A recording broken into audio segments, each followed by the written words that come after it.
반갑습니다. 안녕하세요. 아나운서 문솔입니다. 네, 보통은 박수를 쳐주시기도 하는데 감사합니다.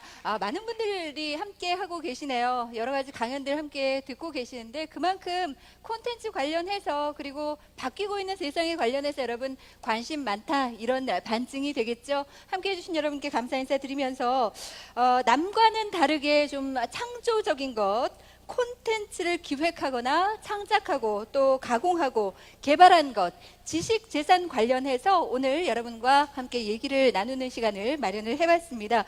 지식 재산의 잠재력은 정말 무궁무진합니다. 내가 어떤 콘텐츠를 개발할 때 이 지식 재산을 침해하는 것이 아닌가 불안해하시는 분들도 계시겠지만 내가 어떤 콘텐츠를 제작을 하면 이것이 지식 재산이 돼서 내 재산이 되는 방향은 어떤 것이 있는가 이런 것들도 한 번 더 생각해 봐야 되지 않을까라는 생각이 듭니다. 오늘 대통령 소속 국가지식재산위원회에서 준비한 제1회 토크 콘서트 지금부터 여러분과 함께 진행을 할 텐데요. 지식 재산 하면 어쩌면 좀 어렵기도 하고요. 사실 그 범위가 어느 정도인지 모르겠다 하시는 분들도 많이 계실 겁니다. 조금 쉽고 이해하기 재밌게 저희가 설명을 해드릴 예정이니까 여러분 1시간 정도 알차게 꾸며봤습니다. 길지 않은 시간이니까요. 끝까지 함께 해주시기 바라겠습니다. 더구나 4차 산업혁명의 시대 기술도 계속해서 정말 하루가 다르게 생겨나고 있고 발전되고 있고 5G가 지난 4월에 개통이 되면서 관련 콘텐츠들이 어떻게 변화하고 있는지도 여러분 알아봐야 할 시대가 됐습니다. 역시 그런 이야기들도 함께 준비가 돼 있으니까요. 함께 해주시기 바랍니다. 저희 토크 콘서트 페이스북으로 라이브 중계가 됩니다. 국가지식재산위원회로 들어가시면 라이브 중계 함께 보실 수 있고요. 댓글 남겨주시면 저희가 콘텐츠 관련 토크쇼니만큼 에어팟도 준비가 돼 있고요. 그리고 스마트폰 뭐죠? 갑자기 생각이 안 나네. 스마트펜, 패드. 네, 스마트 패드도 준비가 되어 있습니다. 여러분, 그 생중계, 라이브 생중계 들어가셔서 댓글도 많이 남겨주시고 여러분의 질문도 중간에 함께 받아서 얘기를 하도록 하겠습니다. 지식재산에 대해서 좀 더 명확하게 알아볼 수 있도록 저희가 영상을 시작으로 본격적인 토크 콘서트 시작하겠습니다. 함께 보시죠. 우리의 창조적인 아이디어와 상상력이 인류의 역사를 바꿨다는 사실 알고 계시나요? 세상을 바꾼 상상력, 그게 바로 지식재산이죠.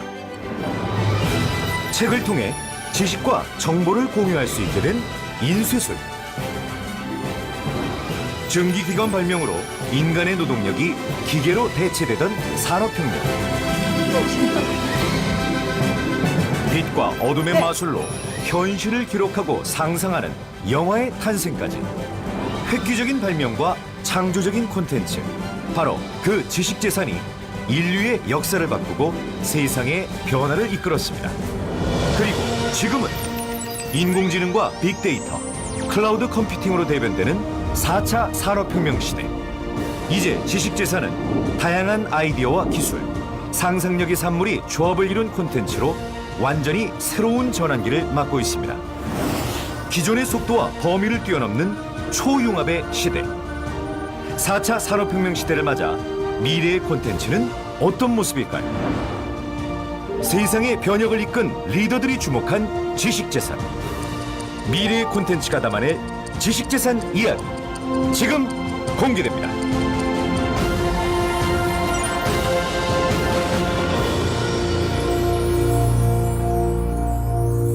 네, 여러분 큰 박수 한번 부탁드려도 될까요? 네, 여러분의 박수로 함께 문을 열겠습니다. 말랑말랑 지식톡, 지식재산 토크 콘서트 지금부터 진행하겠습니다. 지금 보셨습니다만 이 지식재산이라는 건 기업이나 개인의 특허, 디자인, 기술, 게임, 캐릭터, 대중문화, 예술 전반에 걸쳐서 정말 광범위하게 우리가 얘기할 수 있는 것들입니다. 그래서 오늘 조금 더 편안하게 얘기 나눌 수 있는 패널 여러분들 모시고 조금 더 자세하게 알아볼 텐데요. 패널 여러분들 먼저 소개 올리겠습니다. 안녕하세요. 네, 안녕하세요. 반갑습니다. 네. 한 분 한 분 좀 소개를 부탁드려도 될까요? 강 기자님부터. 네, 저는 질문하는 기자 강양구입니다. 반갑습니다. 네, 반갑습니다. 네, 반갑습니다. 전 정진근 교수입니다. 반갑습니다. 네, 안녕하세요. 구잘입니다. 네, 구잘 씨. 네. 안녕하세요. 저는 증강현실하고 있는 애니펜의 전재영 대표입니다. 반갑습니다. 네, 반갑습니다. 네. 기자님, 교수님 그리고 기업 대표 그리고 크리에이터 구잘 씨와 함께하는 이야기가 되겠습니다. 오늘 네. 미래 콘텐츠와 지식 재산이라는 타이틀로 여러 가지 얘기 나눠보겠는데요. 두 가지 주제로 나눠서 진행을 하겠습니다. 그러면 첫 번째 주제부터 함께 보겠습니다.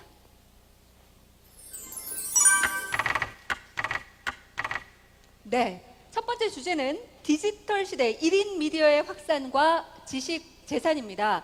요즘 1인 미디어에 관심 많으신 분들, 관심 있는 분들 정말 많아지고 있죠. 그건 연령대와 상관없이 많아지고 있는 듯한 느낌이 듭니다. 그래서 저희가 모신 분이에요, 구잘 씨가. 제가 크리에이터 말하기가 아직은 좀 아니고요. 네. 저보라서 이제 시작하는 단계고요. 일단은 제가 이제 지금은 내일 약간 유튜브로 들어가 보시면 네. 아직은 뭐 영상이 한 11개밖에 없어요. 네. 시작한 지 얼마 안 돼서. 네, 이제는 제가 원래는 앞으로 제가 뭐 보통 사람들이 물어봐요. 콘텐츠가 뭘까요? 네. 네, 제 콘텐츠는 제가 원래 우즈베키스탄 출신이거든요. 네. 그래서 우즈베키스탄 출신이면서도 러시아 원어민이에요. 네. 그래서 앞으로 중앙아시아, 러시아 이런 소개를 하려고 네. 일단은 제 채널 만들었고요. 네. 그리고 제가 이제 한국에 살면서 제 한국의 삶에 대한도 소개를 약간 비블로그 같은 방식으로 이제 소개해 주려고 만들었던 거예요. 그렇군요. 그래서 아마 못 보신 분들도 분명히 계실 다양하죠. 거니까 시작한 지 네. 얼마 돼서. 저희가 영상을 함께 보면서 네. 어떤 유튜브를 만들고 있는지 어떤 영상을 제작하고 있는지 함께 설명을 드려봐도 좋을 저도 것 같아요. 궁금해요. 함께 보실까요? 네, 영상을 좀 보여주시면 감사드리겠습니다. 네, 지금 이 영상이죠? 이건 어디 간 이거 거예요? 우즈베키스탄에서 동상이에요. 우즈베키스탄에서 제일 위대한 그 왕의 동상이고 옆에서 아버지 목소리 나와요. 이게 지금 아버지 얼굴이 안 나오는 건데 여기는 이게 관광지예요. 그러니까 수도에 있는데 제일 외국인들이 많이 와서 이제 그 뭐죠? 기념품이나 이런 거 사는 거 이게 직접 만드는 거예요. 우즈베키스탄 전통 거예요. 아, 이게 직접 이 사람들이 손으로 다 만든 거예요. 네. 그 직접 만들어서 판매하는 그 잔서거든요.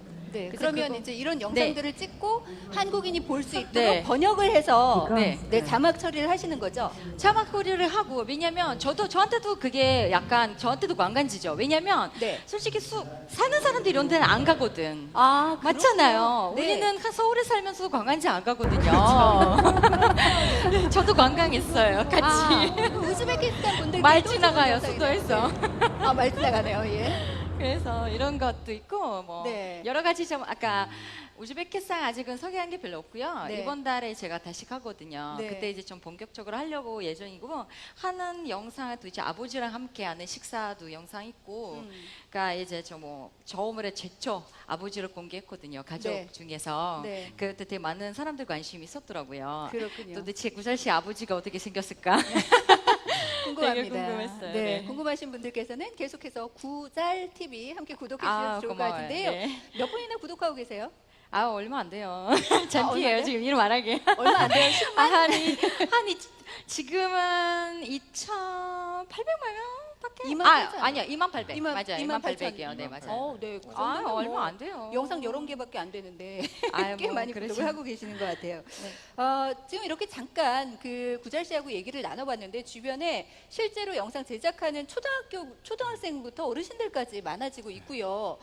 많은 분들께서 브이로그 또 만드시는 분들도 많이 계시거든요. 그래서 좀 업계에 계시는 전재웅 대표님께서는 혹시 뭐 특별히 좋아하는 유튜브 채널이라든가 네 크리에이터라든가 있는지 궁금합니다.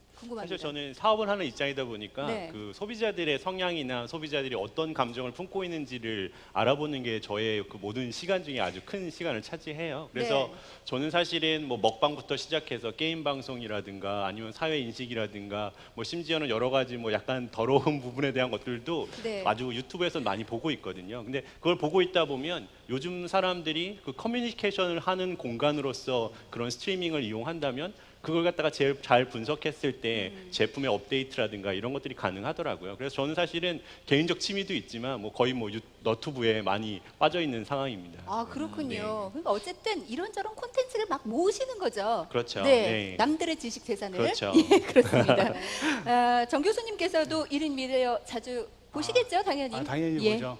특히 그 저작권이 일미디어 또 크리에이티브한테 되게 중요한데요. 저작권은 이 감성, 뭐 이런 그 사상 이런 걸 보호하는 법입니다. 그렇기 때문에 사실 저작권 학자가 제일 중요하게 생각해야 되는 것이 이 예술가들이 어떤 감성을 갖고 이것을 이 산업을 이끌어가는가 이걸 파악을 해야 되거든요. 그렇기 때문에 항상 커피숍에 가서 앉아 있고 유튜브에 돌아다니는 거 미리 보고 아, 이 사람들은 어떨까? 특히 예술하시는 분들 만나서 대화도 많이 하고 하는 게 되게 중요합니다. 그렇기 때문에 항상 들어가서 미리 보죠. 예를 들어서 예전에 그 세이클럽이 처음에 생겼을 때 저는 매일 들어가서 음악을 듣고 그랬었거든요. 왜냐하면 네. 이런 새로운 미디어가 생길 때마다 우리 저작권 학자들은 새로운 규칙과 제도를 만들어야 돼요. 오늘도 그런 얘기를 드릴 텐데 그러기 위해서는 먼저 가서 감성을 이해하는 것이 중요하다. 그런 점에서 많이 가고요. 개인적으로도 자동차 시승기 이런 거 콕 집어서 이렇게 보는 거 되게 좋아합니다. 아, 그렇군요. 네, 그건 개인적으로 이제 좋아하시는 네네, 거죠. 예. 네. 근데 어쨌든 창작물이기 때문에 사람의 감성, 사람의 느낌 이것들이 이제 저작권을 가지고 지식재산이 된다 이런 얘기도 함께 해주셨어요. 네. 앞으로 좀 더 얘기를 나눠보겠습니다. 오늘 강 기자님 함께하고 계시는데요. 네. 워낙 여러분 긴장하셔야 되는 게 촌철살인 질문들을 많이 던지고 대답을 하시는 분이어서 조금 오늘 이야기도 다른 각도로 보시지 않을까 이런 생각이 드는데요. 지식재산 이슈와 관련해서 요즘 눈여겨보고 있는 유튜브라든가 채널이라든가 있을까요? 굳이 또 이제 다른 질문을 던져보라고 요구를 하시니까 네. 제가 한번 질문을 던져보면은 아까 구잘씨 구독자 수가 28,000명, 28,000명 정도라고 네. 하셨잖아요. 근데 저는 이렇게 한번 질문을 여러분들에게도 던져보고 싶은데 유튜브 채널에 구독자 수가 많은 게 꼭 중요한 일일까요? 여러분들은 머릿속에서 당연히 유튜브 하면은 구독자 수도 다양하지. 많고 조회수도 많은 걸 떠올리실 텐데 그 유튜브 크리에이터들이 만드는 콘텐츠에는 두 가지 종류가 있을 것 같아요. 하나는 모두가 다 그냥 즐길 수 있는 콘텐츠가 있고 또 하나는 꼭 필요한 사람들이 찾아서 보는 콘텐츠가 있을 수 있을 것 같습니다. 네. 한 가지 예를 들어보자면은 세계적으로 굉장히 유명한 의학 저널 중에서 렌싯이라는 게 있어요. 네. 그러니까 작년에 술 한 잔만 먹어도 건강에 안 좋다라는 연구 결과를 발표해서 화제가 되었던 의학 저널인데 그 렌싯이라는 의학 저널에서 렌싯 TV라고 하는 유튜브 채널을 운영을 합니다. 그런데 구독자 수가 구잘님보다 훨씬 적어요. 10,000명 정도밖에 안 돼요. 오. 근데 렌시 TV의 구독자들은 전 세계에서 가장 영향력 있는 의사 10,000명이에요. 아, 네. 네. 대단하네요. 경제력도 있겠네요. 그렇습니다. 그러니까 10만 명이 되게 즐겁게 보는 콘텐츠도 의미가 있지만은 세상에서 가장 영향력 있는 의사 10,000명이 보는 콘텐츠도 굉장히 의미가 있고 막말로 유튜브 입장에서 보면은 어디 가서 수지가 남는 채널일까요? 네네. 네, 세계에서 가장 영향력 있는 의사 10,000명이 보는 렌시 TV에는 다국적 제약업체들의 굉장히 비싼 광고가 타겟팅해서 붙는 거죠. 아 진짜요? 네네. 그러네요. 와. 그 사실 얼마 전에 제가 프로그램을 봤는데 그 유시민 씨도 그 얘기를 하시더라고요. 처음에 개설을 했을 때 너무 얘기가 기니까 좀 잘라서 놓자 했을 때 나는 구독자 수가 중요한 게 아니다. 이 컨텐츠를 다 보여주고 싶었다. 그런 얘기를 하시더라고요. 그러니까 두 가지겠네요. 어쨌든 많은 분들이 볼 것이냐, 네. 아니면 내가 나를 필요로 하는 사람들을 불러 모을 것이냐. 근데 어쨌든 구절 씨는 많은 네. 분들이 봤으면 좋겠는 거죠. 아우 당연하죠. 네, 그게 어려워서 문제죠. 쉽지 않으니까. 네. 그래서 많이 예. 홍보해야 되겠어요. 저도. 그러니까요. 이렇게 생각하시는 거면 네. 이제 뭐 한 편당 얼마 이렇게 수익 계산도 하셨을 것 같은데요. 처음에. 아우, 수익으로 보기가 아직은 전 진짜 멀었거든요. 네. 근데 어떤 사람들은 당연히 유튜브를 시작하는 이유는 당연히 뭐 취미로도 시작할 수는 있지만 당연히 수입을 보려고 네. 그럼요. 돈도 중요하니까. 네. 네, 아시다시피 내가 지금 크리에이터 되자마자 바로 광고 붙진 않거든요. 네. 광고에 붙는 조건이 있어요. 그 조건이 뭐냐면 일단은 구독자가 1,000명 이상 그리고 4,000시간이 돼야 그래야 구글에서 이제 점검을 해서 애드센스라는 회사 통해서는 이제 승인이 들어지는데 그때부터 이제는 광고가 붙기 시작해요. 네. 그러면서 제가 예를 들면 그 아까 말씀하듯이 그 조건도 1년 안에 돼야 돼요. 1년 안에는 되지 않잖아요. 다시 리셋이 돼요. 네. 다시 0이 돼요. 그러면은 다시 1년 동안 또 노력을 해야 된다는 그쵸. 거예요. 그러니까 생각보다는 쉽지 않고 그렇게 하다가 말았던 사람들 되게 많아요. 네. 무조건 그러니까 1,000명이면 되게 쉽다. 쉽다? 절대 아니에요. 100명, 그러니까 10년 해도 100명밖에 안 되는 사람들이 있어요. 네네. 그러니까 그만큼은 어렵고요. 네. 그리고 이제 수입이라는 거는 나라마다별 조회수당 달라요. 이렇게 한국은 1원이에요. 미국은 7원이거든요. 내 예를 들면 콘텐츠는 미국 사람이 보면 7원이 나와요. 하지만 그 1원이라는 거는 제가 다 가져가진 않죠. 구글에서도 몇 프로를 가져가거든요. 그러면 생각해보세요. 계산해보면은 제가 웬만하면은 월급이라도, 한국 평균 월급이라도 가져가면은 얼마나 많은 사람들이 봐야 돼요. 그쵸. 조회수가. 어마어마한 건데, 그래서 하다가 포기하는 사람들이 많아요. 왜냐면 자기 수입이 따로 없으면 그 유지하기가 쉽지 않다는 거죠. 이렇게 들어보면 구독자가 많아야 될 것 같은데요. 경제학적으로 보자면. 네. 그 제가 구잘 씨나 이제 여기 계신 분들에게 그 최신의 정보를 하나 드리자면은 네. 그 지금까지 유튜브가 성장해온 방식은 되게 양을 늘리는 방식이었죠. 네. 뭐 구독자 수라든가 조회수를 늘리는 방식이었는데 그 크리에이터랑 유튜브를 연결시키는 업체가 MCN 업체잖아요. 네. 근데 MCN 업체들에게 최근에 유튜브에서 요구하는 중요한 크리에이터들의 새로운 군이 무엇이냐면은 뭔가 남들이 할 수 없는 색다른 콘텐츠들을 만들어서 제공할 수 있는 그런 크리에이터들을 찾아달라고 요청을 한다는 거예요. 네. 그렇다면 그런 크리에이터들이 독자적인 채널을 만든다면은 그 채널이 자리를 잡을 때까지 방금 구잘 씨가 얘기했던 트랙과는 다른 트랙의 서포팅 계획도 유튜브에서 가지고 있는 것 같더라고요. 그러니까 유튜브에서 양으로 지금까지 성장을 해왔다면은 거기에 질을 가미해서 좀 더 지속 가능한 사업 전략을 세우고 있는 거죠. 네. 그래서 저는 구잘 씨가 뭐 중앙아시아라든가 아니면 러시아와 관련된 네. 독보적인 콘텐츠를 가지고 있잖아요. 네. 그런 콘텐츠들을 잘 버물려서 활용을 하면은 네. 훨씬 더 빨리 자리를 잡을 수 있지 네, 않을까 저도 하는 그 생각을 생각을 들었습니다. 했어요. 네. 그 반면에 또 러시아어를 쓰는 인구가 있잖아요. 아무래도 뭐 러시아뿐 아니고 구소련 국가들 다 보면은 러시아어를 쓸 줄 알거든요. 네. 그럼 제가 한국어도 반면에 소개해 줄 수 있잖아요. 그 뭐 자막을 넣든가 그렇죠. 아니면 네. 러시아 말로는 해서 한국어 자막 넣든가 그런 건 제가는 그럼 내 범위가 넓어지는 거예요. 맞아요. 그럼 내 영상은 이제 한국 사람만 아니고 다른 나라 사람들도 볼 수 있는 거예요. 그래서 영어로 많이 자막 넣는 이유는 그 중에 하나예요. 네. 제가 그 나라만 사람들뿐 아니고 세계 사람들이 다 내 영상을 볼 수 있다는 그거 장점이 있는 거죠. 어떻게 네. 보면. 아. 저도 그렇게 생각하죠. 머리 쓰고 있어요. 보충적으로 설명을 드리자면요. 네. 그 유튜브의 수익 구조를 좀 보셔야 되는데 유튜브는 돈을 받고 시청자들이 보는 게 아니잖아요. 그래서 광고로 수익을 내고 이용자는 자유롭게 보고 그 광고로 낸 것을 콘텐츠 제작자들한테 돌려주는 그런 구조를 갖고 있습니다. 그러다 보니까 당연히 광고가 많이 붙어 아까 같은 의학 채널 같은 경우에는 더 많은 수익을 얻을 수 있겠죠. 근데 이제 그러다 보니까 영어로 된 것은 더 고객이 많을 수밖에 없고 네. 네. 그리고 아무래도 우리 한국도 그런데 뭐 원래 한류가 있으니까 더군다나 구잘 씨가 워낙 또 유명하시니까 아, 네. 이제 거기 광고가 이제 다다다다닥 붙으면은 네. 수익이 주주주주 올라가는 그런 구조가 되겠죠. 아, 네.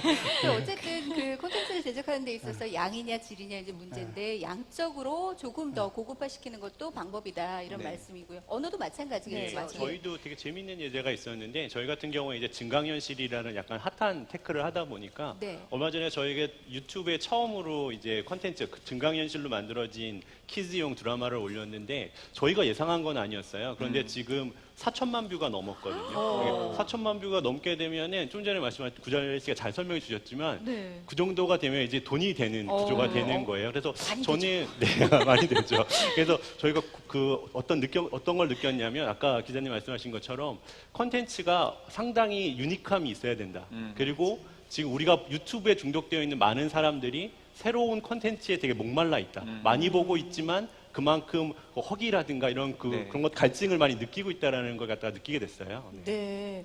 어쨌든 그 생각지도 않게 정말 많은 분들께서 함께 보시는 네. 그런 영상을 제작하게 된 건데 그래서 어떤 뭐 뷰어에 대한 욕심보다는 질적으로 좀 고급화시키는 것도 중요하겠다 이런 생각을 다시 한번 하게 됐습니다.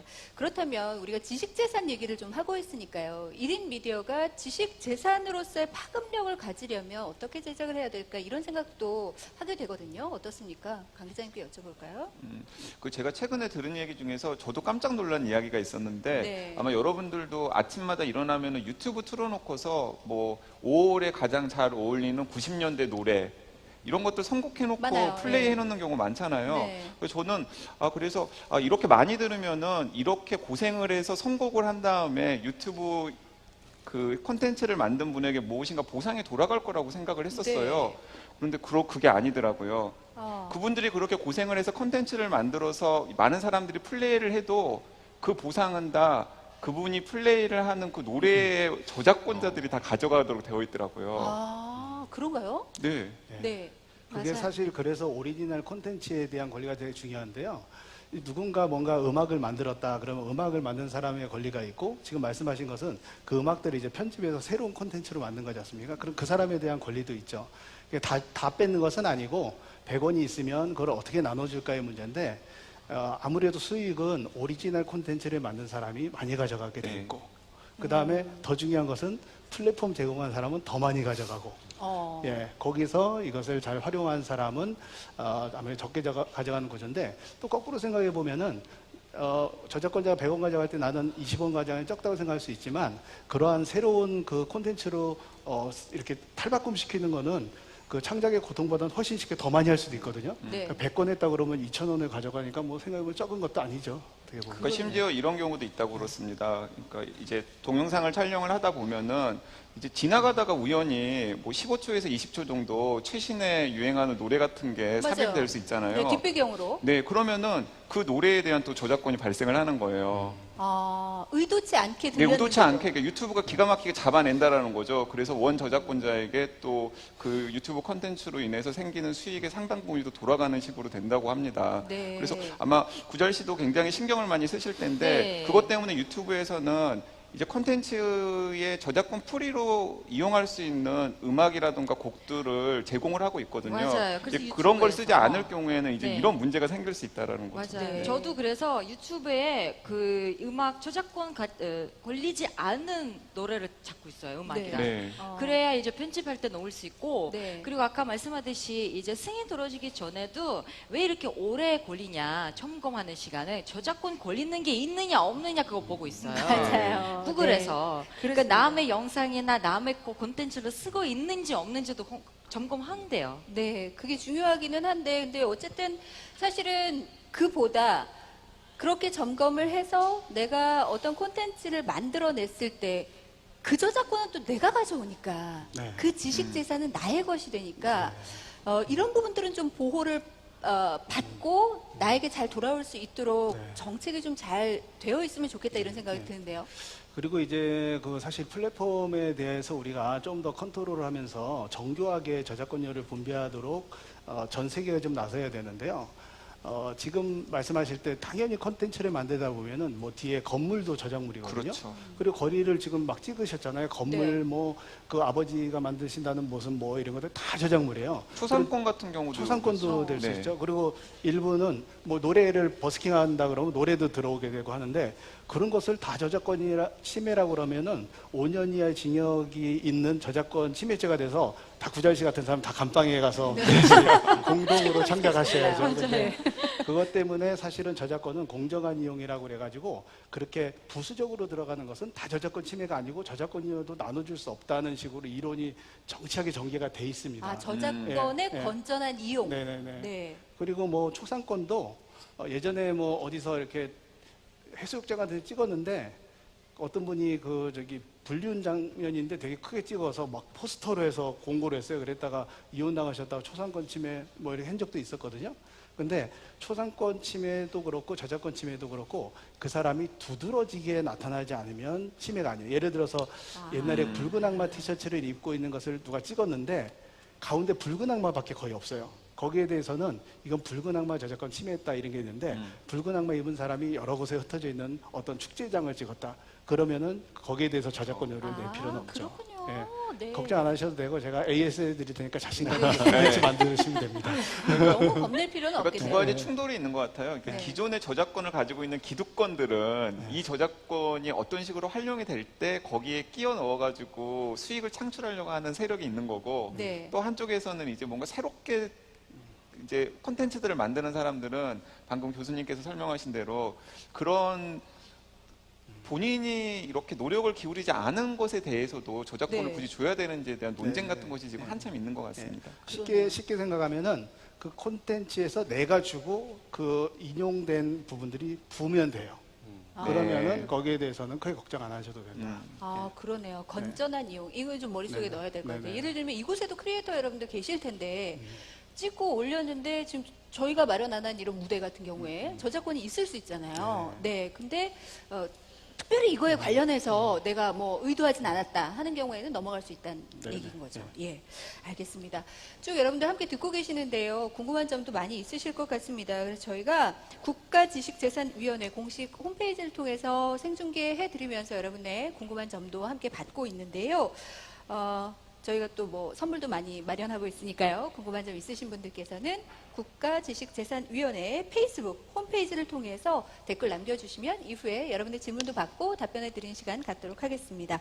자, 그러면 그 중에 이제 몇 가지가 있어서 제가 일단 질문을 좀 드리고 네, 답변을 받는 시간을 갖겠습니다.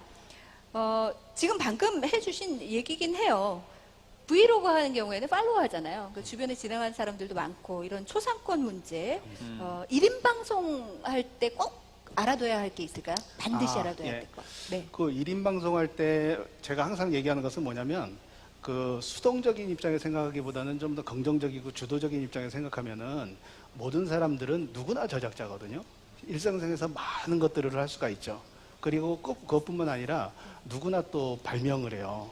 예를 들어서 어떤 분 같은 경우에는 그 호두과자 만드는 아저씨였었는데 우리 고속도로 가면 호두과자 만드는 아저씨 있죠? 기계를 만든 사람이 아니라 호두과자를 찍어내는 아저씨인데 맨날 찍으면서 먹다 보니까 기계가 이게 좀 변경이 되면은 굉장히 맛있겠다 이래서 했더니 그렇다는 거예요. 그래서 특허를 냈다가 호두과자 가게를 차리셨죠. 네. 네. 이런 식으로 굉장히 그 많은 기회가 있다. 특히 저작물 같은 경우는 예전에는 음악을 만들어서 내가 만들더라도 유통하는 게 굉장히 힘들었어요. 근데 지금의 인터넷 세상에서는 누구나 자기가 유통시킬 수가 있거든요. 구자연 씨가 스스로 방송하는 것처럼. 그렇기 때문에 뭔가를 만들면 된다. 그리고 또 생각해야 될 것은 1000개를 만들어서 아까 저기 11개라고 그러셨는데 그리고 28,000. 저는 50개가 넘는 논문 썼는데 인용수가 2,800개도 안 될 거예요. 굉장히 많이 사실은 팔로워가 있는 건데 그 꿈이고요. 그 중에 사실 하나가 제대로 유튜브에서 뜨면 그 저작권 연금이 생기는 거죠. 들어보셨죠? 요즘엔 저작권 연금이라고 그래가지고 죽을 때까지 연금이 나오는데 보통 연금은 몇십 년 나오고 말죠. 근데 저작권은 사후 70년간 나옵니다. 그래서 자식한테 부동산 물려주는 것보다도 훨씬 고급스럽고 좋은 게 바로 저작권 연금이 아니죠. 저작권 연금 플러스 상속이다. 이런 생각입니다. 아, 그야말로 지식 재산이 네. 되는 거, 내 재산이 네. 되는 거네요. 네, 네, 예, 그 네. 말이 틀리지가 않습니다. 그래서 아마 듣고 계시면 좀 해볼까 이런 생각들 많이 하실 거예요. 너무 겁내지 마시고 다른 사람의 저작권 때문에 겁내지 마시고 나의 지식 재산을 함께 만들어 보시고 지켜 보시면 좋을 것 같다 이런 생각이 듭니다.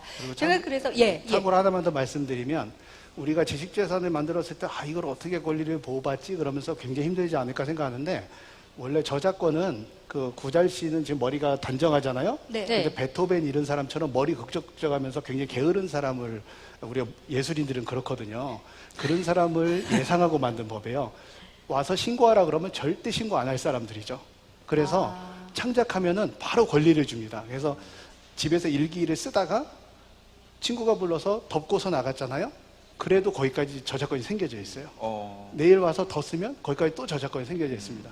네. 그렇기 때문에 여러분이 쓰신 것을 그냥 인터넷에 올리면 다 저작권이 생기고 있는 거예요. 그렇군요. 그냥 제가 지금 얘기하고 있는 것을 영상으로 찍어서 바로 올리면 그게 제 지식 재산이 되는 거죠. 더 나가서 말씀하시면 그 꼭 찍어서 올리지 않아도 지금 말씀하시는 것도 저작물이에요. 그러니까 문소리 아나운서님이 말씀하신 주옥 같은 얘기를 누가 다른 사회로 똑같이 했다. 그러면 저작권 침해가 되는 거죠. 그렇군요. 주옥같이 얘기를 해야 될 것 같아요. 아니, 그러죠. 근데 정말 그러니까 어쨌든 그 지식 재산이라는 게 어렵지 않은 거죠. 그냥 내가 하는 모든 행위들이 내 것. 네. 그리고 다른 사람이 똑같이 했을 때는 침해가 될 수 있다. 네. 간단하게 얘기하면 좀 그럴 수 있다. 이렇게 얘기할 수 있을 것 같습니다. 1인 미디어가 확산되면서 아마 지식 재산 관련해서 여러분들 많이 궁금해 하셨을 텐데 시간이 길진 않았지만 아주 짧게나마 여러분께 좀 이해할 수 있는 그런 시간을 나눠드렸습니다. 자, 계속해서 지식재산 토크 콘서트 1회 두 번째 주제로 넘어가겠습니다. 두 번째 주제 함께 보겠습니다. 볼까요? 4차 산업혁명과 콘텐츠 분야의 지식재산입니다. 4차 산업혁명, 이제 그 얘기한 지 꽤 된 것 같아요. 예. 그래서 혁명의 물결 속에 이미 저희가 들어와서 이리 치우고 저리 치우고 이런 세상이 왔다. 이렇게 말씀드릴 수 있고요. 그래서 한 해가 해가 거듭될수록 아이고, 어떻게 살지? 이런 분들 많으세요. 두렵기도 하고, 새롭기도 하고. 특히나 최근에는 5G 개통되면서 콘텐츠 더 풍부해질 것 같은데 관련해서 콘텐츠 중요해지고 복잡해지고 지식재산은 더욱더 중요해질 거란 생각이 듭니다. 자, 그래서 여러분과 함께 5G 개통과 그리고 여러 가지 기술과 관련된 콘텐츠에 대한 지식재산 이야기를 좀 나눠볼까 합니다. 일단 5G 개통으로 클라우드 기반으로 한 콘텐츠 파급력이 커질 거다, 이런 얘기들 많이 하는데요. 강 기자님께 좀 여쭤볼까요? 네, 뭐 여기 계신 분들이 다 이제 머릿속에 개념을 잡고 계실 거라고 생각을 하는데, 네. 그래도 이제 제가 높아심에 말씀을 드리자면 일단 클라우드의 개념을 정확하게 이해하는 게 중요할 것 그렇죠, 같아요. 제가 그냥 이해하는 방식은 이런 방식입니다. 클라우드 하면 구름이잖아요. 네. 하늘을 보면 구름은 어디에나 있잖아요. 네. 그러니까 이제 그 구름 위에다가 구름에다가 컨텐츠를 담아놓은 다음에 우리가 하늘을 보면은 구름이 어디에 있듯이 어디서나 그 컨텐츠를 꺼내 쓸 수 있는 개념이 바로 클라우드 방식으로 컨텐츠를 소비하는 것일 텐데, 네. 가장 대표적인 게 여러분들 좋아하시는 넷플릭스라고 생각하시면 될 것 같습니다. 네.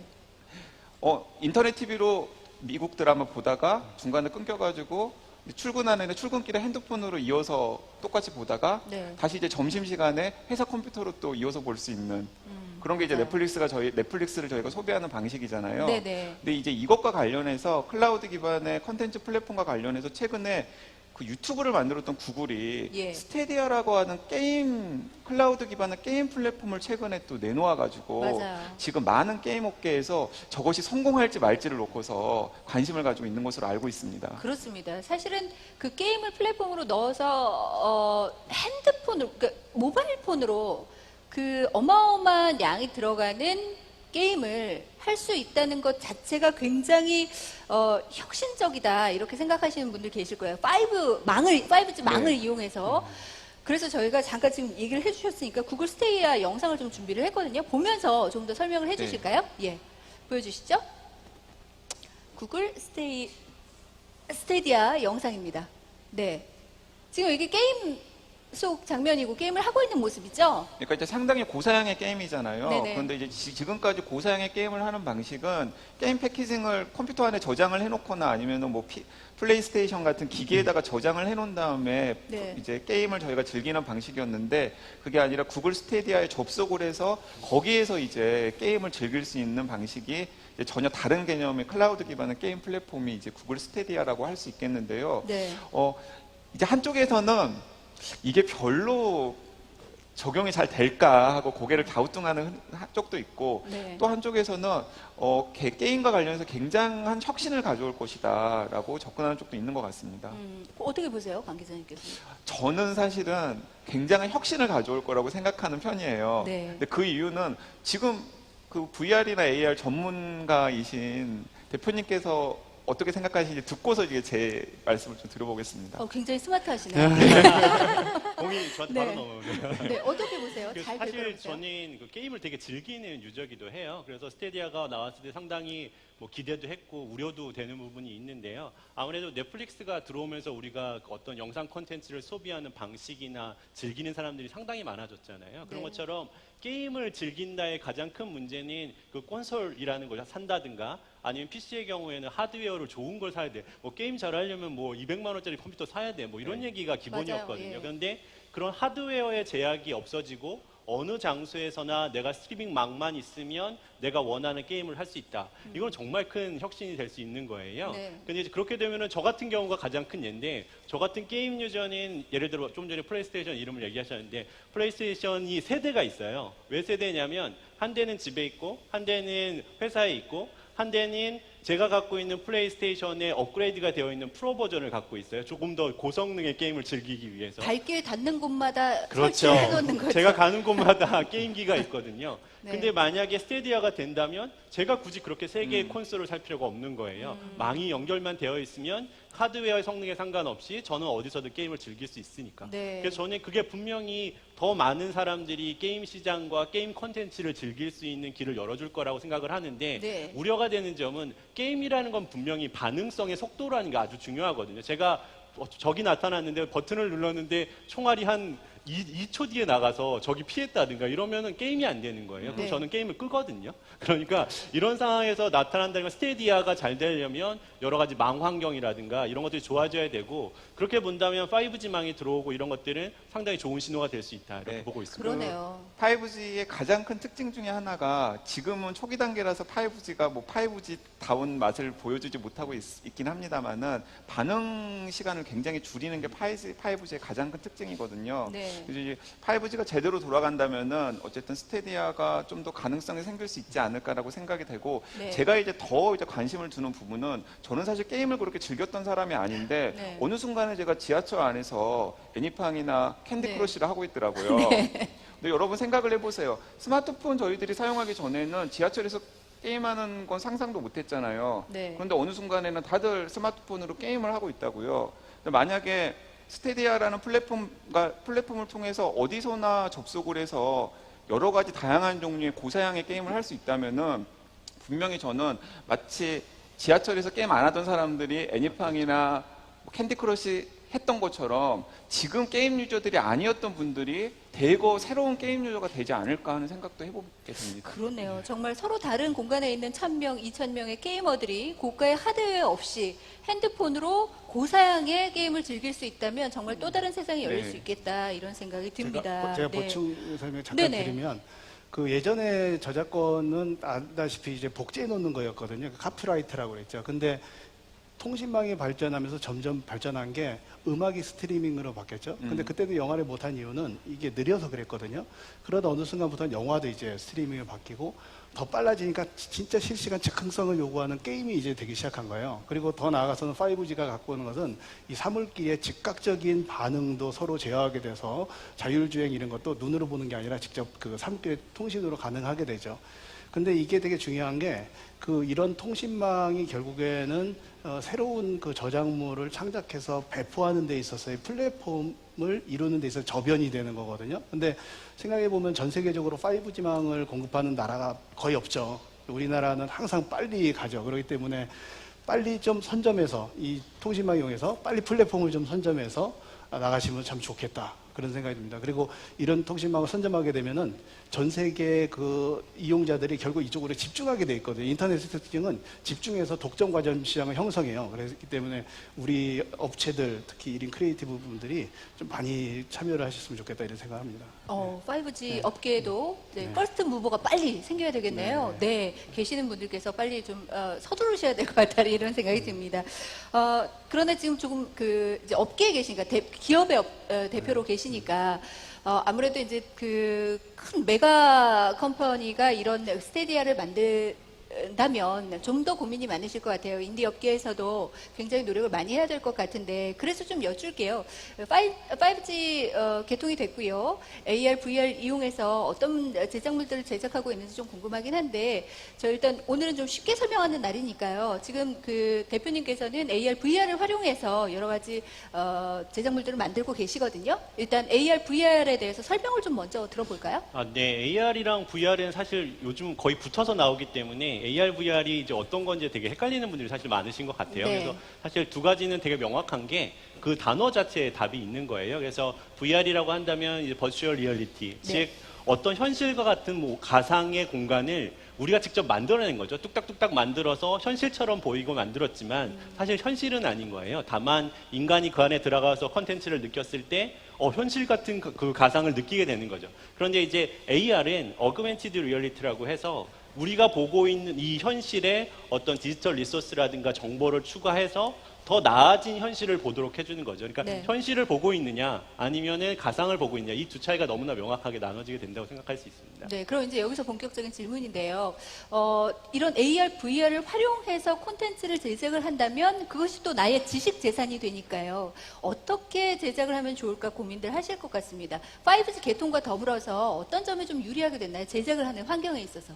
사실 5G망이 들어오고 나서 다들 이렇게 궁금해 하셨어요. 뭐 우리가 5G망이 꼭 필요해? 돼? 지금 내가 4G망으로도 충분한데라는 분들이 많으신데 네. 사실 우리 인류 사회나 기업 사회는 계속 올라가는 걸 추구하잖아요. 네. 그러다 보니까 4G망보다는 5G망이라는 걸 더 증설을 하게 되고 그걸 갖다 사용할 수 있는 리소스가 많이 늘어난 상태예요. 전 세계적으로. 그런데 이제 그 증설된 그 망을 사용할 수 있는 컨텐츠가 지금은 상당히 부족한 상황이거든요. 왜냐하면 4G망에 맞춰져 있던 컨텐츠가 5G망에 들어가 봤자 별 의미가 없는 거죠. 왜냐하면 4G망에서도 잘 돌아갔던 컨텐츠니까.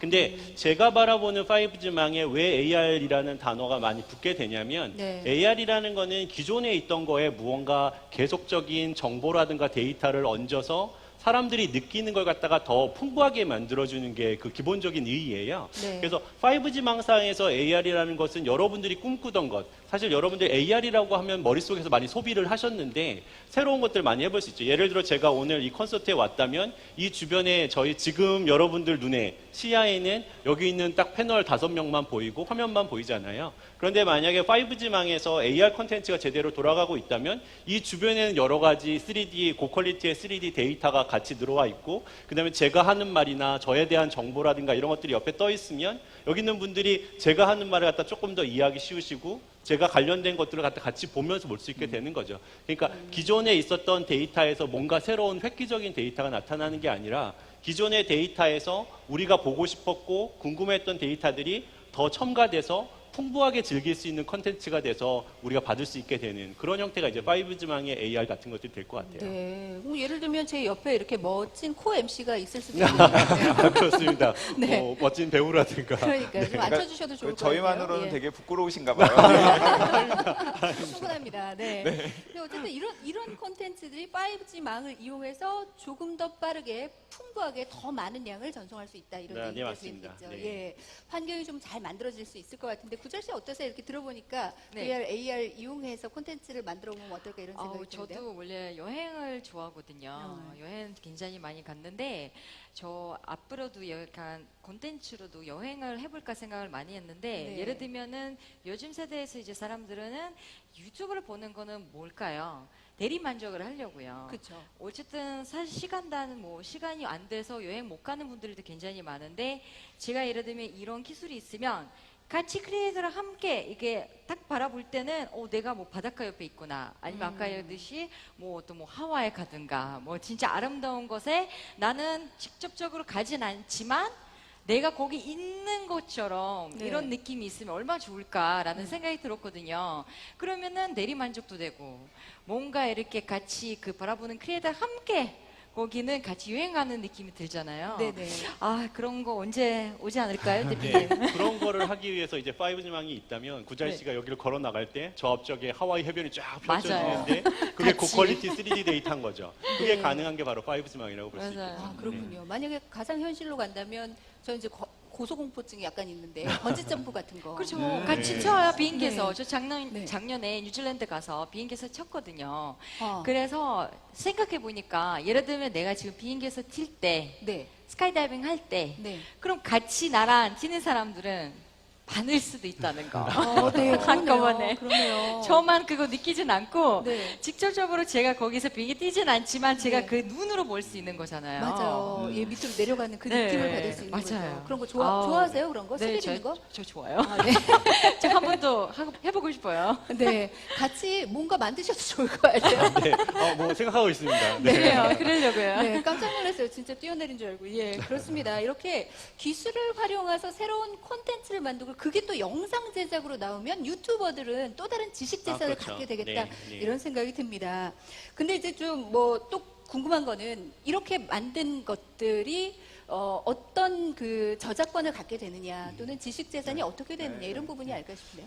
뭐 저작권을 갖게 되는 경우도 있고 그냥 뭐 사회생활을 하게 되는 경우도 있는데 우리가 4차 산업혁명을 정의하시는 여러 견해 중에 하나가 뭐냐면 온라인과 오프라인의 융합이라고 해서 구별할 수 없게 된다는 얘기거든요. 그러면서 가상현실, 그다음에 증강현실이 나오죠. 만약에 그런 기술이 좀 더 발전하면 저는 구잘 씨나 이런 은솔이 아나운서님 가시는 어떤 사격 클럽에도 이렇게 제가 가는데 또 증강현실 기술 이용해서 제 페이스를 좀 더 멋있게 이렇게 증강해가지고 이렇게 가면은 좋겠다. 그리고 실제로 지금 미국에서도 이미 세컨드 라이프가 오래전부터 쓰이고 있고 여러 가지로 있는데 한번 생각해 보세요. 산업적으로 미칠 수 있는 영향이 되게 많은 게 이마트에 갔다고 생각을 해보세요. 그 많은 상품들이 있죠. 이마트는 그걸 이용해서 가상현실의 어떤 기술을 이용해서 만들게 되는데 상품의 전시부터 시작해서 모든 것이 다 저작물로 보호가 되죠. 근데 여러분들이 이마트에 갔는데 가서 물건을 보는 것으로만 물건을 하는 것이 아니라 이 만져보고 냄새를 맡아야 되거든요. 그렇기 때문에 이 나중에 컴퓨터는 이마트 갔을 땐 옆에서 냄새를 착 해가지고 평 하고 이렇게 쏴줄 거예요. 그러면 이 고기가 신선하구나. 이런 식으로. 냄새를 쏴준다고요? 네. 그래서 지금 냄새도 특허해야 된다는 뭐 이런 논의가 전 세계적으로도 많거든요. 이미 네. 소리는 그렇게 됐고. 그래서 그런 식으로 하고, 그 다음에 보기만 해서 그 번지 점프를 할 수 있는 게 아니잖아요. 그때의 그 바람이 내 손을 스쳐가는 느낌들. 네. 이런 것들도 다 느끼셔야 되잖아요. 그런 햅틱 기술이라 하는데 그런 기술에 대한 특허도 지금 많이 나오고 있습니다. 그래서 결국에는 이런 것들이 산업에 영향을 미쳐서 이마트에 안 가도 이마트에 간 것과 똑같이 상품을 구매할 수 있고 매번 줄 서는 그 모델하우스 있죠. 모델하우스 갈 필요 없이 거기 소파도 이렇게 앉아보고 하는 느낌을 그대로 받을 수 있고 그것뿐만 아니죠. 뭐 이렇게 옷 살 때 가상으로 이렇게 입었는데 거기 현실에서는 그대로 내가 거울에 보이는 거예요. 핏이요. 네. 이런 식으로 하기 때문에 앞으로 산업의 주류가 결국에는 온라인으로 갈 것이다. 근데 온라인에서 나오는 이런 옷의 핏을 해주는 거, 이런 컴퓨터 프로그램, 그 다음에 거기 매장의 느낌, 이런 것들은 당연히 다 저작권으로 보호되죠. 그렇기 때문에 무궁무진한 저작권들이 앞으로 창출될 것이다. 이렇게 생각을 합니다. 그러네요. 단점이 그 종류가 있네요. 다양해지겠네요. 단점이 있어요. 단점이 제가 있어요? 봤을 때 네, 지금 네. 들어보니까 그럼 우리 다 집에만 있을 거예요. 네. 안 나가고. 예, 그래서 잘못하면 인류 멸종이 올 수 있다. 사람 못 그래가지고, 만날게요, 이제. 그래가지고 인간이 그래도 이렇게 자주 만나니까 네. 저는 좋습니다. 오늘 네. 얘기에서. 예, 정말 인간의 향기가 들어갈 수 있는 콘텐츠 개발에도 좀 많이 그래서 더 많이 쓰실 거예요. 네. 강 기자님 어떠세요? 이렇게 변하고 있는 환경에서 전문 기자들은 어떻게 보세요? 저는 그러니까 기자들도 두 가지로 나뉠 것 같아요. 하나는 없어지는 기자들과 더욱더 경쟁력이 갖춰지는 기자. 그렇군요. 네. 네, 그 경쟁력이 갖춰지는 기자는 뭔가 그 자신만의 고유한 내러티브 능력을 가지고 있고 자기만의 특화된 영역을 가지고 있는 그런 기자들은 이제 기술이 대세가 되는 시대에서도 더욱더 가치가 빛날 것 같고 네. 흔히 요즘에 기레기라고 하죠. 네. 그러니까 다른 사람들이 취재한 거 베껴서 쓰고 네. 그리고 자기가 직접 취재하지 않고 그냥 검색어에 맞춰가지고 기사를 쓰는 기자들 같은 경우는 그런 기자들보다도 인공지능이 훨씬 더 그걸 잘할 수가 있게 될 있죠. 것 같거든요. 맞아요. 근데 네. 그런 기자들은 도태되지 않을까 하는 생각이 듭니다. 그러네요. 저는 어느 쪽에 서야 될지. 네. 꾸준히 옆에 계셨으면 좋겠습니다. 근데 어쨌든 그런 것들도 이제 지식재산의 문제가 되기 때문에 도태될 수 있겠다 이런 생각 같이 해봅니다. 지금 아마 페이스북 라이브 방송이 진행 중이기 때문에 댓글이 많이 올라오는 것 같아요. 구전 씨 한번 갖고 볼게요. 계시는군요. 네, 제가 네네네. 가지고 댓글 있는데 반응 좀 저희한테 좀 리셋이 소개를 안 해주시겠어요? 돼가지고 네. 이제 미안해 어떻게 해야 돼요? 네. 네. 잠깐만요. 이게- 올라가나요? 아니면 아니 이게 된 것 같은데요? 그래요? 지금 리셋을 좀 리셋, 네, 시간 잠깐만요. 보면 리셋이 안 돼 있나요? 잠깐만요. 네. 뭐 예를 들면 네. 지금 여기 질문은 하나 있는 것 같은데. 질문이요. 뭐 예를 들면 유튜브 만선준 뭐 제가 네. 나와나는 적이 없는가라는 사람이 있는데요. 네. 당황한 적이 없냐고요? 근데 제가 네. 생각보다 없는 게 네. 영상이 없어요. 제 미래는 영상을 많이 찍으면서 나간 게 있으면은 그거에 바로 영상을 만들어 드릴게요. 네. 제가 뭐가 이게 나와는 게 많을까요? 네. 네, 나와는 거는 가끔씩 있기는 있는 게 뭐 나와는 것보다 어려움을 겪죠. 방금 예를- 당황하신 것 같아요. 그렇죠. 네. 그래요? 방금 기술적 문제가 생기니까 당황하시다. 네. 맞아요. 그리고 뭐 저도 한번 볼까요? 네. 네, 보시겠어요? 근데 사실 유튜브나 아니면 자기 채널, 본인이 그 영상 제작을 할 때는 본인 혼자 편안하게 하기 때문에 그런 점도 좋은 것 같아요. 자신의 역량을 마음껏 발휘할 수 있는 것 같죠. 네. 공적으로 할 때는 사실은 좀 어렵잖아요. 네. 저도 함께 보겠습니다. 네, 말랑말랑 지식톡, 지식재산 토크 콘서트 여러분 함께 하고 있습니다. 네. 지금 찾으시는 중에 제가 교수님께 항상 궁금했던 게 있었는데요. 감사합니다, 기자님. 네. 인공지능이 요즘에는 노래도 뭐 제가 이런 사례를 아는데 2012년에 스페인의 말라가 대학교에서 만든 그 인공지능 컴포저가 있는데 노래를 작곡을 했는데 그 노래를 런던 심포니 오케스트라에서 연주를 하더라고요. 그래서 그 이제 협연하는 동영상을 제가 본 적이 있는데, 그러니까 인공지능 컴포저가 작곡한 곡을 런던 심포니 오케스트라가 연주를 하는 동영상 콘텐츠가 소비가 된다면은 그 저작권은 누구한테 있는 겁니까? 아주 중요한 질문이신데요. 혹시 여기 프로그램 중에 그 원숭이 네. 사진 나오기로 돼 있는데 네. 그때 안 하고 지금 말씀드릴까요? 네네네, 말씀 주세요. 그 최근에 미국에서 아주 재밌는 사례가 있었죠. 그 원숭이를 찍자고 사진 작가가 이제 밀림에 들어갔는데 이거죠. 밀림에 들어갔는데 아우, 원숭이한테 잘 찍었네요. 사진기 뺏겼어요. 자기는 자존심 상해서 그러는지 줘봤다고 그러더라고요. 그러다가 한 2시간쯤 후에 이 원숭이가 지루해가지고 사진기 놓고 갔는데 그 사이에 원숭이가 이런 사진을 스스로 찍었어요. 셀카를 찍은 거예요. 그러니까 셔터를 누른 거예요. 예, 이렇게 하고 셀카를 굉장히 많이 찍었는데 그래서 우리가 이 원숭이한테 나루토라는 이름도 붙여줬죠. 그러고 나서 사진 작가가 이 저작권을 주장을 했는데 미국 법원에서 이거 네가 찍었지도 않는데 무슨 네 사진이야 이러면서 그럼 원숭이가 저작권이 있죠 그랬더니 원숭이는 사람이 아니니까 저작권이 없다 이렇게 얘기했죠. 그 미국의 특허에 관련된 아주 유명한 판례도 그 anything by man under the sun이라는 게 태양 아래 인간에 의해서 만들어진 무엇이든 이런 뜻이거든요. 그래서 인간을 전제로 하고 있기 때문에 저작권이 없죠. 인공지능 그럼 그 인공지능 작곡가는 저작권을 주장할 수 없는 거네요? 그렇죠. 개발자도 주장할 수 없는 건가요? 개발자도 주장할 수 없죠, 현재로는. 그러다 보니까 지금 뭐 논의는 되고 있습니다. 이거 어떻게 보호할지. 그런데 이제 어떤 오케스트라가 그것을 연주를 했다. 그러면 연주한 사람도 자기의 권리가 있거든요. 그렇기 때문에 실현자로서의 이제 권리를 가져서 그 사람이 어떻게 보면 다 갖게 되는 거죠. 네. 그래서 이 인공지능의 창작물은 그 기회이기도 하고 위기이기도 한데 기회 측면에서는 이제 누구나 많은 저작물을 스스로도 만들어서 쓸 수 있게 됐고 인공지능 프로그램을 이용해서 그 다음에 다양한 그 주인 없는 저작물을 쓸 수 있게 됐다는 것이고요. 또 위기는 뭐냐면은 역시 그 플랫폼 종속이 심해질 것이다. 공급이 많아지면서 그래서 그런 그렇군요. 대처를 해나가야 되는 거죠. 어쨌든 지식재산의 측면에서 보자면 인간이 저작자인 거죠. 네, 저작권은 인간이 갖게 된 아직은 그런 세상입니다. 지금 관련해서도 댓글이 들어와 있습니다. 인공지능 딥마인드와 같은 기술의 발달로 언젠가는 AI가 콘텐츠를 만들고 AI가 편집하는 세상이 올 수도 있겠네요. 이런 지금 얘기를 이미 하시네요. 그렇죠. 네. 이미 AI가 굉장히 많은 콘텐츠를 만들어내고 있죠. 아까 말한 대로 음악도 얘기하셨지만은 네. 어떤 연구소에서 만든 그 인공지능은 고흐라든지 이런 미술가의 그 자기가 선호하는 미술가의 그 풍을 입력해주면 그 사람의 그림을 즉시 분석해가지고 그것과 관련된 그 그림 만들어줍니다 요즘에. 그리고 최근에 네. 일본에서는 어떤 사람이 그 소설을 출품을 했는데 나중에 알고 보니까 상을 받았는데 인공지능이 있었던 적도 있었고요. 네. 지금 바둑계에는 알 수도 없는 고수들이 나타나서 전 세계 최강자들을 무찌르고 있다는 얘기 몇 년 전부터 들렸어요. 인공지능이 나타나서 이미 하고 있었던 거죠. 네. 그래서 이미 우리 생활 깊숙이 들어와 있다. 근데 인공지능으로 만들어진 거는 저작권을 가질 수 없다는 게 저희는 약간 조금 충격을 먹은 게 오늘 처음 알았거든요. 그래서 저희가 만드는 것 중에 이제 인간의 IP가 아니라 그 버추얼로 이제 캐릭터나 아니면 여러분들 인플루언서라든가 이런 것들 만들어서 방송을 하는 이런 것들을 제작을 하는데 당장 중단해야겠네요. 이제 그쪽에서 방송을 하거나 이러면은 뭐 초상권이나 이런 권리를 가질 수 없겠군요.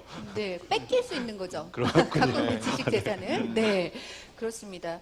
그리고 뭐 이제 질문들도 많이 올려주셨는데요. 그 독특한 질문이 하나 있어서 교수님께 드려야 될 것 같아요. 메이저 인터넷 뉴스의 기사 사진에 얼굴이 나왔어요. 그것을 아마 여당 의원의 얼굴인가 봐요. 야당 국회의원이 본인의 페이스북에 올리면서 비판을 해서 본인에게 많은 사람들에게 얼굴이 노출이 됐는데 이럴 때 초상권이 있나요? 보통 얼굴을 찍힐 때는 두 가지의 권리가 침해가 되는데 하나가 이제 초상권이고 하나가 퍼블리시티권이에요. 네. 초상권은 말 그대로 내 얼굴이 찍혀서 내가 좀 창피해야 돼요. 쉽게 말하면 아. 퍼블리시티권은 돈이 돼야 돼요. 구자일 씨 얼굴은 초상권도 있고 퍼블리시티권도 있습니다. 네. 제 얼굴은 퍼블리시티권은 없어요. 돈이 안 되거든요. 네. 초상권만 있죠. 근데 네. 공인의 경우에는 일상적인 얼굴이 찍혔다고 창피하고 이런 것을 법원에서 잘 받아주질 않죠. 네. 그렇기 때문에 초상권 문제로 논의할 것은 아니다. 대신에 네. 구자일 씨 되게 좋아하시는데 퍼블리시티권이 있어서 예를 들어서 초콜릿에다가 구자일 씨 얼굴을 찍어서 팔았다. 아, 그러면 진짜요? 거기에 대해서 실제로 그렇진 않았고요. 아니, 거기에 아는 대해서 거예요. 그 아니, 그럼- 이득을 달라고 할 수 있는 권리가 네, 있죠. 네. 그런데 대신에 초상권은 약하게 보호해요. 공인이기 때문에. 네. 알겠습니다. 그런 네. 거구나. 네.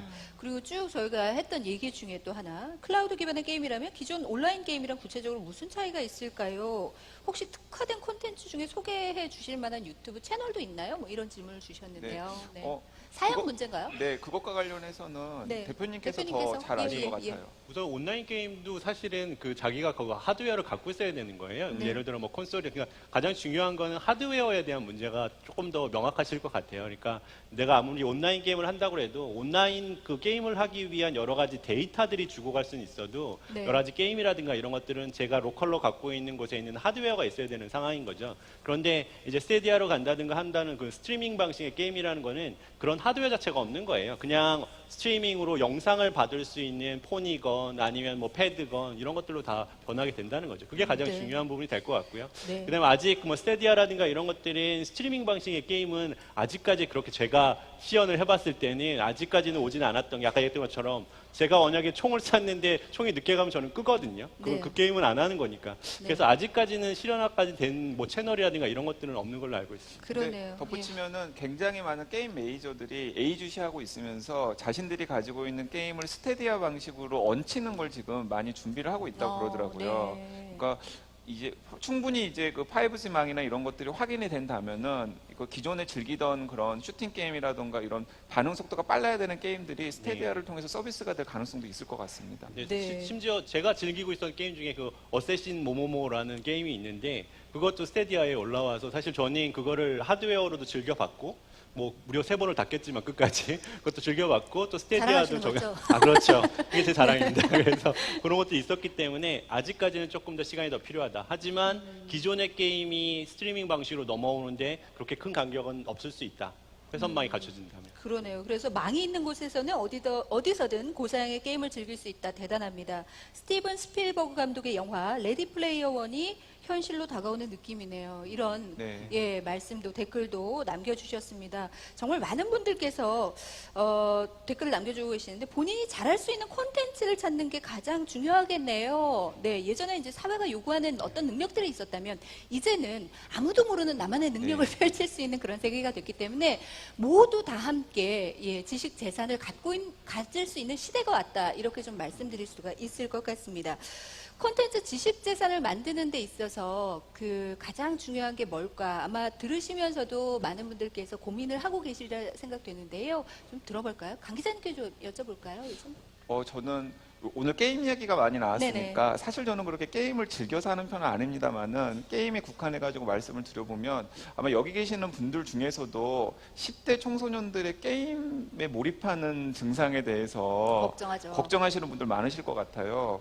그런데 두 가지 반응이 있을 것 같습니다. 하나는 그러면 게임을 못하게 하는 방식이 있고 네. 전혀 다른 방식도 있는데 이제 미국의 MIT 같은 곳에서는 이런 식으로 접근을 한다 그래요. 게임에 굉장히 과몰입된 10대라든가 혹은 아이들에게 어떤 툴을 제공을 하냐면은 네가 상상할 수 있는 게임을 직접 만들 수 있는 툴을 제공을 해본다라는 거죠. 그러니까 게임을 그냥 수동적으로 즐기기만 하지 말고 네. 네가 게임을 뭐 코딩을 하거나 혹은 게임을 만드는데 최적화된 툴 같은 것들을 준 다음에 너만의 게임을 한번 만들어 보라라고 얘기를 하는 거예요. 네. 순식간에 게임 중독된 과몰입자에서 네. 게임 크리에이터가 되는 거죠. 창작자가 되는 거죠. 창작자가 되는 개발자가 겁니다. 되고. 그러니까 저는 그렇게 자신만의 오리지널한 컨텐츠를 생산할 수 있는 다양한 툴들을 제공하고 그런 것들을 자꾸 자극해서 저마다 자신의 지식 재산의 생산자가 되고 소유자가 되는 환경을 이렇게 좀 자극해줘야 되는 게 아닌가 싶은 생각이 듭니다.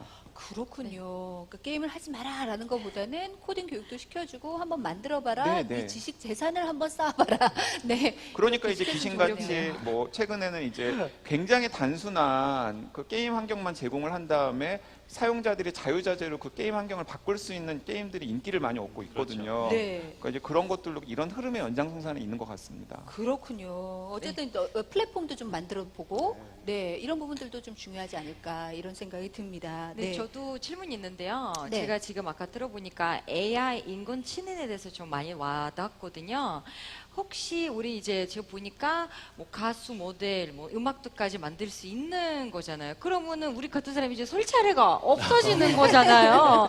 직업이 없어지는데 네. 어떻게 해야 되는 거예요? 그렇죠. 그런 문제가 분명히 문제가 될 네. 것 같아요. 저희도 지금 뭐 5G AR이라든가 여러 가지 콘텐츠들 만들다 보면은 네. 저도 약간 그런 거에 그 모순점을 느낄 때가 있어요. 그러니까 저희가 아까 말씀드렸던 것처럼 뭐 버추얼 BJ라든가 아니면 버추얼 캐릭터를 만들면 이게 그렇게 만들게 되는 이유는 사실 명확한 부분이 있거든요. 인간의 IP라는 거는 많이 변하기도 해요. 구절 씨가 지금 되게 엄청 예쁘시지만 이제 나이를 드실 거고 또는 이제 사람이 변한다든가 콘텐츠의 유한성이 있는데 그걸 이제 버추얼 IP에 인공지능이 결합되게 되면은 약간 그러니까 영속성이 있는 IP가 될 수 있는 거예요. 다만 저희가 그런 걸 만들면서 느끼는 약간의 모순점이라면 네. 과연 그렇게 됐을 때 인간이 인간으로서 보여줄 수 있는 IP가 어느 정도 조금 줄어들게 되고 기업이라는 입장에서 마음대로 할 수 있는 IP가 훨씬 더 기업 입장에서는 편할 거 아니에요. 네. 그렇게 됐을 때 과연 인간의 IP가 보호받고 더 가치가 높아질 방법은 없을까? 이런 고민도 하게 되는 거죠. 뭐 사실 뭐 기술 발달되면서 내 직업 괜찮나 이런 생각은 뭐 몇년째 하지만 또 새로운 산업들이 창출이 되니까 네.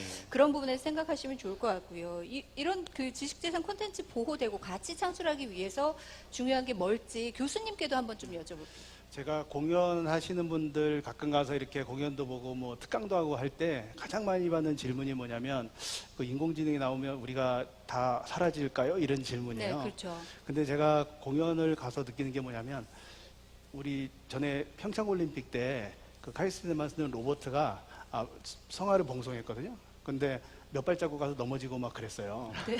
그래서 아마도 여러분들처럼 춤추고 뛰어댕기려면 시간이 오래 걸릴 것이다. 그리고 여러분들이 이렇게 공연할 때 보면 그 에너지가 느껴지거든요. 땀 냄새 에너지가 막 팡팡 느껴지거든요. 그게 가장 인간적인 거죠. 이거를 아마 인공지능이 대체하기는 힘들 것이다. 그래서 네. 가장 인간적인 거. 그다음 아까 이제 기자님이 아주 좋은 말씀하셨는데 그 뭔가 이렇게 자기가 좋아하는 거에 집중하니까 남들이 생각하지 못하는 게 나았더라.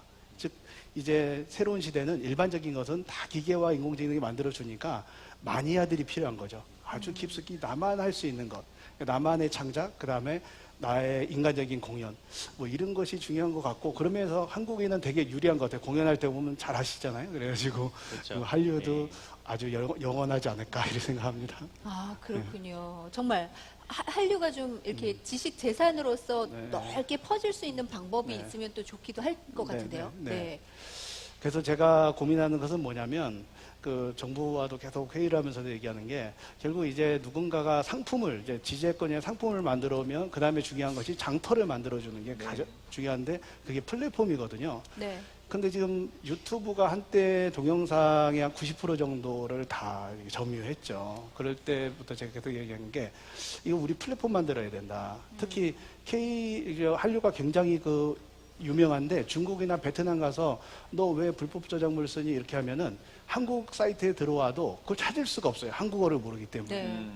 그러니까 유튜브로 가든지 불법 저작물을 보는데 우리 좀 정부나 민간이 좀 연합해서 KTV 플랫폼 만드는 이거 오. 해야 된다. 네. 예, 이렇게 생각합니다. 그리고 이 KTV 플랫폼은 굉장히 중요한 게 월마트에 있는 물건을 이마트에다 갖다 놓을 수는 없지만 유튜브에 있는 물건을 KTV에서 링크로 연결할 수는 있어요. 네. 그렇기 때문에 한번 고민해 봄직하다. 뭐 저는 이렇게 생각을 합니다. 한류 관련 콘텐츠 우리가 만든 것을 KTV로 옮길 수 있으니까요. 네. 거기에 다 모아놓으면 네, 네, 네. 일단 들어가서 우리 한류를 다 즐길 수 네, 있게 네. 만들면 좋겠네요. 예, 그러니까 결론은 우리 그 예술가들이 콘텐츠 아주 잘 만들고 있으니까 우리 또 정부와 민간 기업들이 플랫폼 앞으로 잘 만들자. 뭐 이렇게 정리할 수 있죠.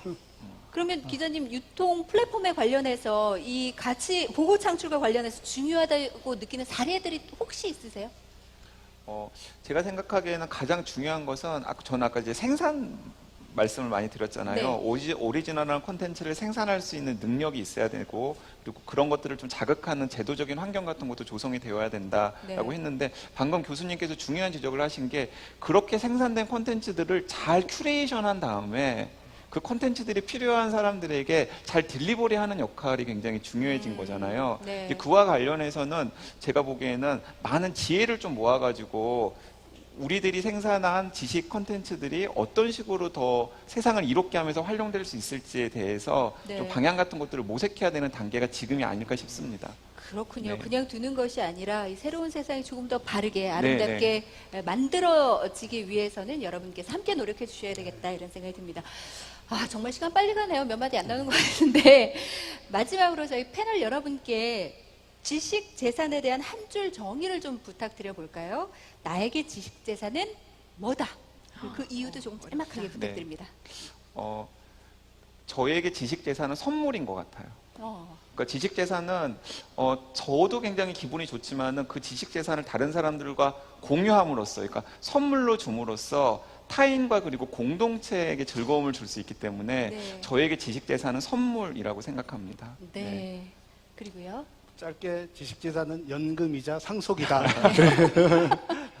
그러네요. 아까 설명을 해주셨으니까 네, 정말 마음에 듭니다. 예. 그절 씨 지식 재산 저한테 기회. 네. 그러니까 요즘에 우리도 유튜브를 통해서 아시다시피 많은 거 배워요. 저는 유튜브 통해서 유튜브 만드는 방법을 배웠어요. 네. 그래서 유튜브에 저한테 기회를 줬거든요. 그래서 제가 봤을 때는 이게 우리는 지식 재산 우리 갖고 있는 거는 남들한테도 좋은 기회를 줄 수 있다는 거예요. 자기 지식으로. 네. 저는 지식 재산인 한 명의 인간이 전 인류에 도달할 수 있는 빠른 길이다라고 생각합니다. 예전에처럼 뭐 어떤 영향력이 있는 사람이나 아니면 어떤 특정 사람만이 전 인류한테 영향을 줬다면 지금은 정말 여기 있는 분 중에 누군가가 만든 영상 하나가 전 세계 10억 뷰가 나올 수 있거든요. 네. 그렇게 됐을 때 그 지식 재산은 전 인류한테 내가 다가갈 수 있는 아주 빠른 길이다. 이렇게 생각하고 있습니다. 아, 그렇군요. 저도 한마디 드리면 안 되나요? 예. 지식 재산은 백이다.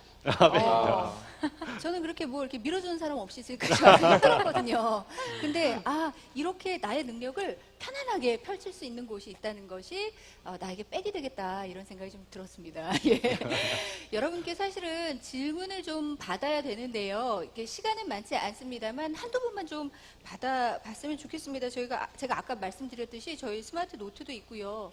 네, 에어팟 최신상, 네, 아직 공개되지 않은 최신상도 준비가 되어 있습니다. 손 들어주시면 저희가 마이크 이동해서 준비해드리도록 하겠습니다. 네, 바로 앞에서 지금 막 계속 찍고 계시네요.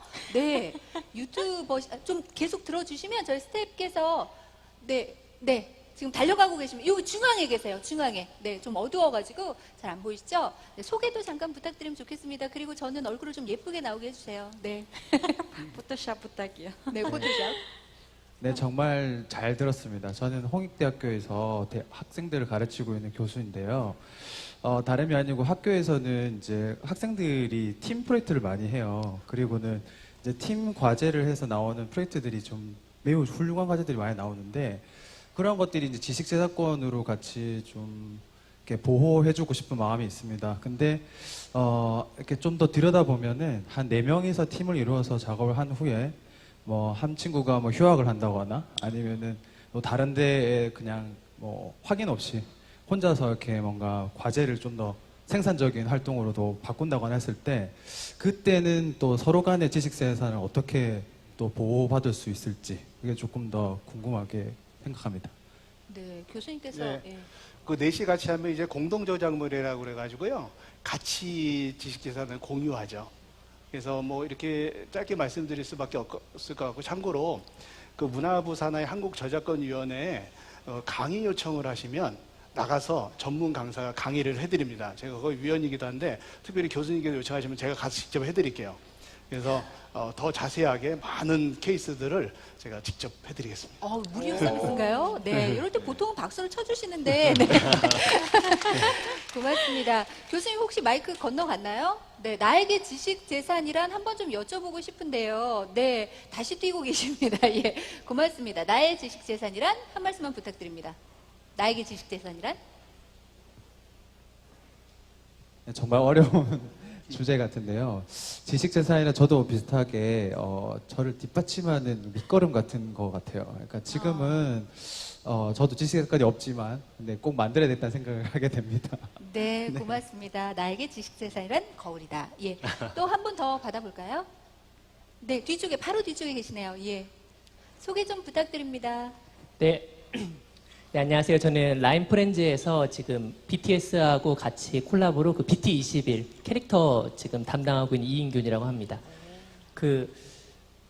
저희가 이제 글로벌로 이제 어떻게 보면은 그 캐릭터를 만든 후에 실제 이거는 이제 사업화하기 위해서 이제 상표권을 등록을 하고 있는데 글로벌로 이제 라이센시, 그러니까 우리가 하는 라이센시를 하면 진짜 막 유명한 글로벌 회사들하고 라이센시 계약을 맺으려면 그쪽에서 먼저 물어보는 게 너네가 전 국가에 상표권이 등록되어 있느냐 이걸 먼저 물어보는데 그래서 상표권을 등록을 하려고 뭐 중동이나 아니면 미국 다 해보서 견적을 받아보니까 거의 한 10억이 나와요. 그래서 이렇게 큰 비용을 리스크를 지는 것이 맞는가 되게 고민이 많이 들고 위에 보니까 대통령 소속 국가지식재산위원회라고 돼 있는데 저희가 글로벌로 상표권을 등록을 할 때 지금은 실무자로서 되게 고분분투하면서 진행을 하고 있는데 좀 빠른 프로세스를 어떻게 쉽게 할 수 있는 방법은 없는지 좀 궁금합니다. 네. 뭐 이것도 제가 답변 드려야 될 것 같은데요. 너무 독점해서 죄송합니다. 그 캐릭터는 상표보다도 저작권으로 더 강하게 보호받아요. 상표는 상품에 부착될 때만, 그러니까 미키마우스 같은 걸 부착될 때만 쓰이는 거고 일반적으로 캐릭터 자체는 저작권으로도 보호되거든요. 그래서 할 때 저작권 같은 경우에는 거기서 등록증을 원하시면 아까 말씀드린 대로 문화체육관광부 산하에 한국저작권위원회에 가서 등록하시면 되는데 돈도 안 받아요. 등록하시고 등록증을 받아서 쓰시면 국제조약에 의해서 현재 WTO에 가입된 모든 국가에서 동일한 국민과 같이 보호됩니다. 그걸 주시면 되고 상표나 이런 특허는 전 세계 다 돌아다니면서 그 언어를 달리해서 어떻게 다 출원하겠어요? 그래서 우리나라 특허청, 아니 전 세계 특허청이 이렇게 국제 출원하는 게 돼 있거든요. 근데 우리나라 특허청이 굉장히 우수해가지고 그런 국제 출원을 받아주는 10개 중에 하나예요. 그리고 명세서를 쓰실 때도 영어로 쓰는 게 아니라 한국어로 쓰셔도 돼요. 10개 언어 중에 한 개가 바로 한국어입니다. 그 정도로 우리가 지재권 강국이다. 그래서 국제 출원하셔서 한국에서 받으셔서 갖다 주시면 됩니다. 네. 좀 궁금증이 풀리셨나요? 나중에 따로 찾아뵙고 네. 도움을 더 요청을 찾아뵐 분들이 많이 있으실 것 같습니다. 네, 시간 관계상 저희가 이렇게 받고요. 두 분께서는 이후에 저희 앞쪽에 또 함께 해주시는 분들 계시니까요. 앞으로 나오셔서 네, 선물 받아가시기 바라겠습니다. 이렇게 긴 시간 여러분과 얘기를 나눠봤는데 조금 더 쉽고 자세하게 지식재산에 대해서 이해하는 계기가 되지 않았나라는 생각이 듭니다. 국가지식재산위원회에서 준비한 지식재산 토크 콘서트 미래 콘텐츠와 지식재산이라는 타이틀로 여러분과 함께 했는데요. 국가지식재산위원회 친구 맺기 해주시면 앞으로 콘서트 내용과 지식재산 관련 재밌는 정보들을 함께 하실 수가 있으니까 함께 해주시기 바랍니다. 소소한 이벤트도 계속 나갈 예정입니다. 저희 오늘은 1회고요. 앞으로 2회 더 남았습니다. 역사에서 만나는 지식재산 그리고 3회에서는 정말 재밌어요. 영화에서 만나는 지식재산 이야기로 여러분을 다시 찾아뵐 예정입니다. 다음 시간에도 여러분 함께 해주시기 바라겠습니다. 오늘 여기서 마무리 짓겠습니다. 패널 여러분께 여러분 큰 박수 부탁드리겠습니다. 고맙습니다. 고맙습니다. 그리고 함께 해주신 여러분께도 진심으로 감사 인사드리겠습니다. 고맙습니다. 감사합니다. 가면 돼. 네, 감사합니다. 감사합니다.